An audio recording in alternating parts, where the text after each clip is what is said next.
چې د غرونو نه درانه وي ځینې خلک چې د غرونو نه درانه وي ځینې خلک دا په دې چې پښتانه وي چې د غرونو نه درانه وي ځینې خلک دا په دې چې پښتانه وي ځینې خلک او جدایي ښکلاګانې د ژوند یوسي جدایي ښکلاګانې د ژوند یوسي په لیمو لکه باڼه وي ځینې خلک نه فریاد کا نه ششنېږي له تندرونو نه فریاد کا نه ششنېږي له تندرونو نه ګونګي وي نه کاڼې وي ځینې خلک منتظر صاحب خود به خود دی غېږه ړنګه ورته درومي خود به خود دی غېږه ړنګه ورته درومي په احساس چې مېلمانه وي ځینې خلک به خود دی غېږه ړنګه ورته درومي په احساس چې مېلمانه وي ځینې خلک و شاهجهان وي په کوټلې فقیرۍ کې شاهجهان وي په کوټلې فقیرۍ کې جنتي په ژوندانه وي ځینې خلک مننه خوددار صاحب وایي چې د صحت په خپو لوېدل د زړګۍ غواړي د صحت په خپو لوېدل د زړګۍ غواړي چې د سر په زنګانه وي ځینې خلک دلګیر صاحب چې د خپل ځانه مرور په ګوټ کې کېني د خپل ځانه مرور په ګوټ کې کېني د داوړ سره چې نه وي ځینې خلک ځان په خپله وړلي او کتیر یادوي ما خوی کړي د پرغول او جاغیل یادوي ما له وسله تر مرګ او تر جلد به ورسره یم له وسله تر مرګ او تر جلد به ورسره یم اغیار کله افغان خاورې له بیل یادوي اوس غم حمزده د شپې راوځي نه د ویرې نه اوس غم حمزده د شپې راوځي نه د ویرې نه داسې ستا د زلفو په تاثیر کې پاتې شو یو بل شعر دی لومړی پیران یې هله دی خو ووایي ستا ښکلا ټوله په تا ته ومېدله ستا ښکلا ټوله په تا ته ومېدله په کتو درته دنیا ته ومېدله او ستا هجران د خلایي سفر په څېر و ستا هجران د خلایي سفر په څېر و په هر ګام یې پکې ساته ومېدله شوا د تورو شپو خوراک زما د خاورې شوا د تورو شپو خوراک زما د خاورې په هر ګوټ کې چې رڼا ته ومېدله بل شعر یې دی سمدستي به هلته راغلې ژړاګانې سمدستي به هلته راغلې ژړاګانې چې کوم ځای کې به خندا ته ومېدله د هجر په تیارو کې ستا په حسن یاره سویلوې پروانه شمه او ستا په سپین جبین په نه غزل لیکم او ستا په سپین جبین په نه غزل لیکم جوړه که د حسن ترانه شمه او سله راته ژاړه چې مجنون دې کړم سله راته ژاړه چې مجنون دې کړم پرېږده مسافر چې افسانه شم زما زړګي ته چې څوک ګران شي کلمه ووایي زما زړګي ته چې څوک ګران شي کلمه ووایي لکه یو سیک چې مسلمان شي کلمه ووایي او ستا په خندا زما کنډر زړګی صدا سودان شو زما کنډر زړګی صدا سودان شو د چا کنډر زړه چې ودان شي کلمه ووایي غزل دا دها کیسه د اورېدو نه ده دها کیسه د اورېدو نه ده مینه بیخي د پرېښودو نه ده اوس هم یادېږي راته کله کله اوس هم یادېږي راته کله کله داستا نامه د هېرېدو نه ده او پرېږده دردېږي ده چې مړ شي ګورې پرېږده دردېږي ده چې مړ شي ګورې دغه د زړه د دردېدو نه ده خپلو همزولو ته یې ویل لګیا وه خپلو همزولو ته یې ویل لګیا وه شاهین بیخي د بدلېدو نه ده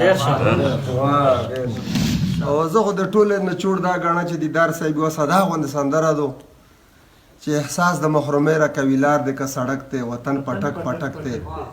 ای بل پله مې بوزه وطنداره زړه مې ډک دی وطن پټک پټک دی دا خو دې د تیر ژوند یاد را یاد کړو وخت بیا دې هم زما ژوند پرې برباد کړو وخت او جوړ یې کړو مقتل د سندریز مرکز جوړ یې کړو مقتل د سندریز مرکز وینې وینې وینې یې شمشاد کړو وخت وخت مې ځکه وکړل چې محسوس مې دي وخت مې ځکه وکړل چې محسوس مې دي جنگ د څو لسیزو مې رودات کړو وخت مې ځکه وکړل چې محسوس مې دي جنگ د څو لسیزو مې رودات کړو وخت او ګرځو په ژوندو کې هم د مړو په څیر ګرځو په ژوندو کې هم د مړو په څیر مونږ خو د په ژوند کې اروخات کړو او دا ژوبل وژل خوب کې لیدل شامیر دا ژوبل وژل خوب کې لیدل شامیر نسل د پښتون فریاد په فریاد کوا ډیره مننه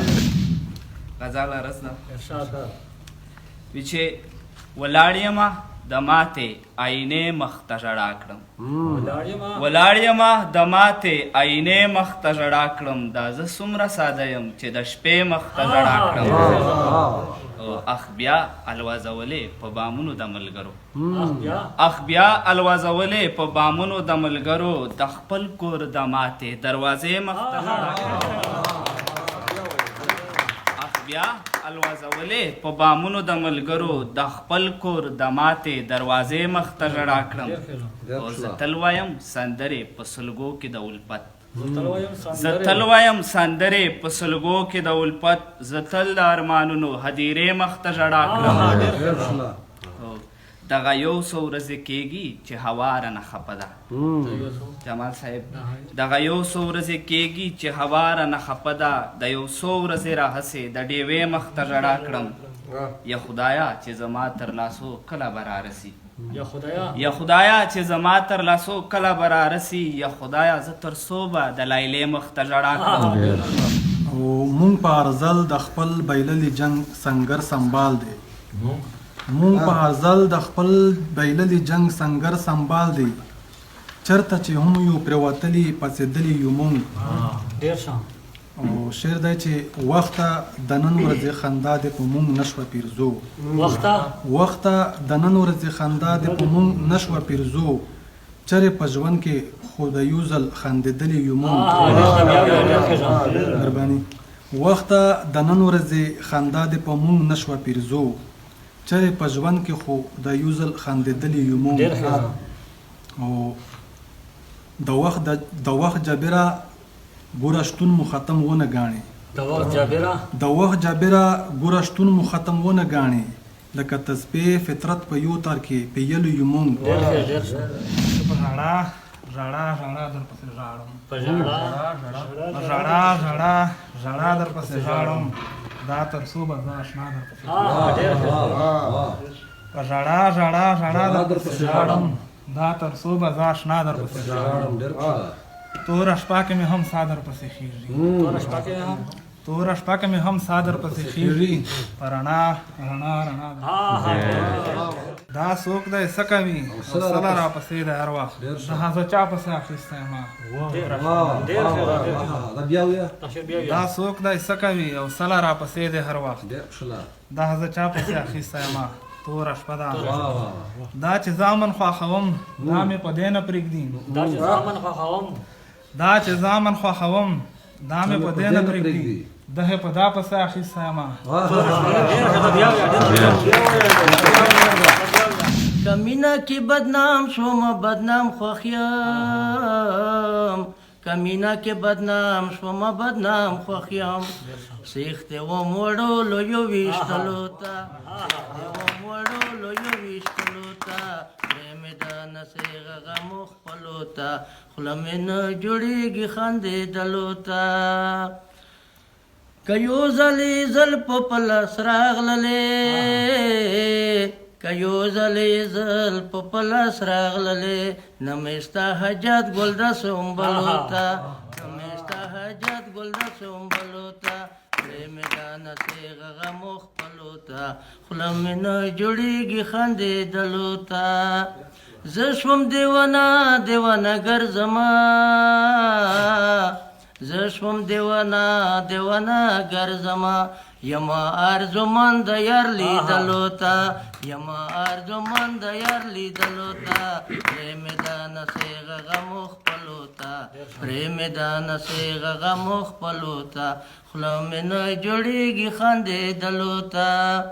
ما صبر د ښکلې ځواني خاورې وې ما صبر د ښکلې ځواني خاورې وې ما صبر د ښکلې ځواني خاورې وې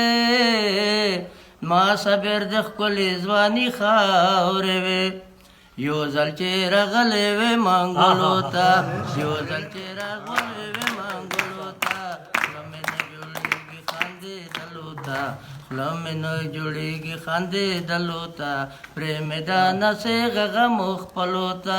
پرېمې ده نسې غغمو خپلو ته.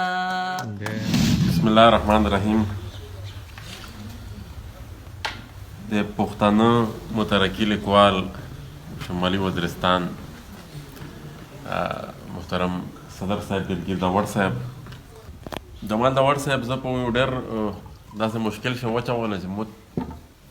پسې مقاله ولیکله. زه خو به ذات خود یو سیاسي ورکر یو دا پروګرام د مترقي لیکوالی د پلیټفارم دا میش خو ایله دا وه چې دا لیکوال چې کومې میش مشرون دي لیکوالون میش ملګري دي دا به په دا خبره باندې ډېر په ښه طریقې سره او ډېر په تفصیل سره او ډېر په بهتره طریقې سره خبر وکړو په هغه طریقې سره به وکړو چې هغه طریقې سره میش به طور سیاست ځکه چې زه نه لیکوال یم او نه مې دومره ګرفت شته په لیک باندې. بهرحال د سیاسي ورکر په حیثیت سره چې کوم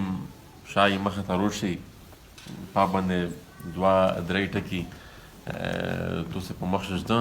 نه راخوا مونه مخ ته جمال داوړ صاحب بیا ښه بهترینه خبرې په وکړې خو دار صاحب بیا ډېر خپل رڼو په وچوله. ملګري دا د میژ یو ډېر ښه او ډېر قومپرست ملګری شاهین بونرای چې د مشال ریډیو همکار ده هغې وخت په وخت داسې خپل دته چې کوم پلیټفارم میلاو شوی ده داسې نظریاتي او د قوم په درد او د قوم په د خوره چې کوم مین خلک وي هغه ته چې د نیو شهر چیرې د خدمت پلیټفارم میلاو شي به دوی د هغې نه شا برابره فایده وخلي. موږ دا ملګری ده نن د ریډیو فری یورپ په پښتې سروس چې مشال ریډیو ته ویل کېږي د هغې په پراګ چیکوسلاویکیا چې ازیکایي دا یو پروګرام کو د په دنه مخته یو کتاب شایع کړی خو دا ایس چې د کوم دا پروګرام دا د مشالونه په نوم باندې دا د مشالونو د یو سیریز اف پروګرام چلولی دا د باچا خان بابا چې کوم تحریک و خدای خدمتګار تحریک یقینا چې څرنګه جمال داوړ صاحب خبره وکړه چې ډېر خلک یې نه خبره دي بیا میش چې کوم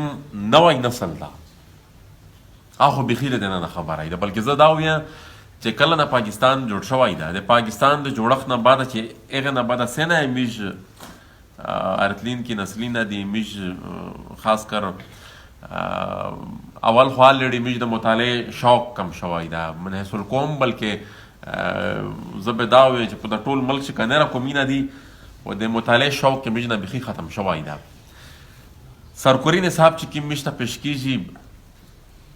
بس هغه سلس کې ډېر میش وایي ځکه چې هغه د میش مجبوري وي خو مصیبت د میش دا ده چې میش سرکوري نصاب داسې خلک په لوس شده چې هغې رای د قوم په نفي باندې او د قوم په نقصان باندې او د قوم په تکلیف باندې د هغې اختتام همیشه شوی ده او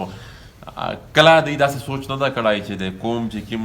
حقیقي اتلون دي د قوم چې کوم حقیقي مشرون دي هغه دوی د خلکو ته وروپېژني د هغه خپل بعضې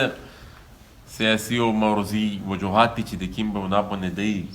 د میش د قوم نه کرکه کړي دي میش د تحریک نه کرکه کړي دي و استحصال یې کړی د غونډو مره میش د خورې د میش د قوم میش د پښتنې اس په دغه وخت چې میش چې کله نه پاکستان جوړ شوی دا په ډېره غټه تکلیفه باندې د ملک د قوم د میش توس پښتانه دغه وخت نه راوندي چې کله نه میژ د پاکستان جوړ شوی ده. اول په غونډه د غاټ ظلم چې میژ سره وشو هغه دا و چې په 1948 چې کله د قیوم خان دا ځکه وزیر الله میژ په خو راشه شاید چې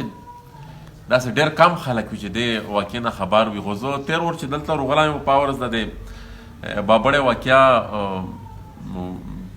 باندې یا د مشال رډیو پروګرام کړی و، خو بیا هغه نه بعده چې مو خلک واورېدل ډېر خلک د بابړې نه خبر شوي وي. په کلي چې خلک مجلس سره کړو چې یاره د بابړې چې ډېر غټ نقصان شوی ده، ډېر غټ ظلم شوی ده او ډېر غټ تکلیفې باندې خلک تېر شوي دي. په یوه ورځ په یوه وخت چې مثال غټ قتلیام شوی یا په بابړه کې شوی دا د بابړې چې کوم ذکر ده دته په خپله شاعرۍ ښه کړی ده. د دې نه علاوه دا قضیه طاوله خان صاحب چې څه مشورون دي زه به دا وګڼم چې مثال په چار به زه دا وي چې زه داسې کوي په یوه باندې بحث کوم خو خوست میژ دا وي او د پروګرام میژ د نن مقصد یې دغه ده چې هر یو ملګری دا کتاب وویني. میژ د